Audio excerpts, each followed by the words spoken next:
I think this is another thing we need to dispel is the myth in design thinking. Oh, this is another tedious, expensive process where I'm going to spend a bunch of money, more money than I want to, which will increase my overhead but not increase my margin.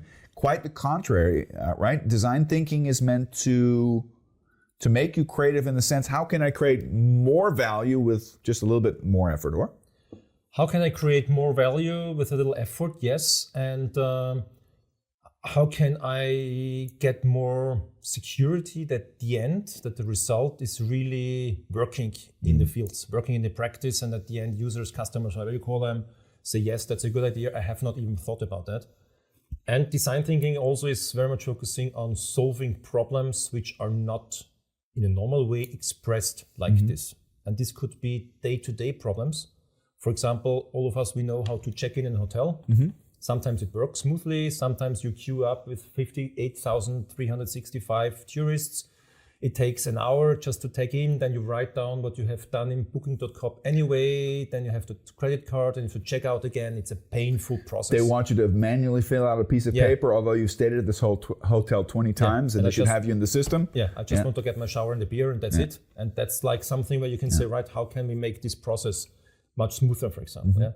Could be issues like now McDonald's is jumping on that actually on the countryside, that in small rural areas a lot of coffees are now closing and elderly people do not have a place to go for their 5 o'clock coffee.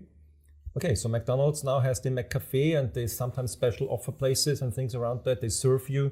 So to get those people attracted to McDonald's in this case. I think McDonald's in many ways, whether you like them or not, is an interesting example of a lot of these practices because they're willing to be creative. I mean, most people say when they think of McDonald's, they think of burgers, and they saw so Starbucks kind of copied the McDonald's model in the United States by having like literal outlets with drive-thrus where you get your coffee, and McDonald's says, you're going to copy us, watch us, we're going to copy you because we can offer the same coffee, sometimes even better coffee for a cheaper price.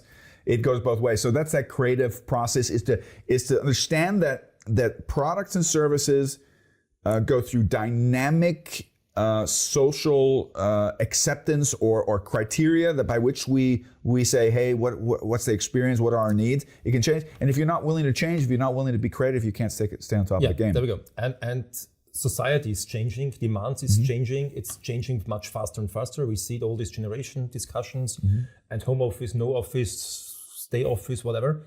So yes, there's a huge demand in a fast adopting business actually at the end of the day, which only works if I have a really understanding about the users and if I'm able to do a rough and rapid prototyping, which does not mean IT things. It means to have one affiliate testing something, one hotel to test something. So a fast prototyping, a fast testing, and an agile iterative check. Hey, does it make sense or not? Does it add value or not? Is it sustainable or not? And if not, you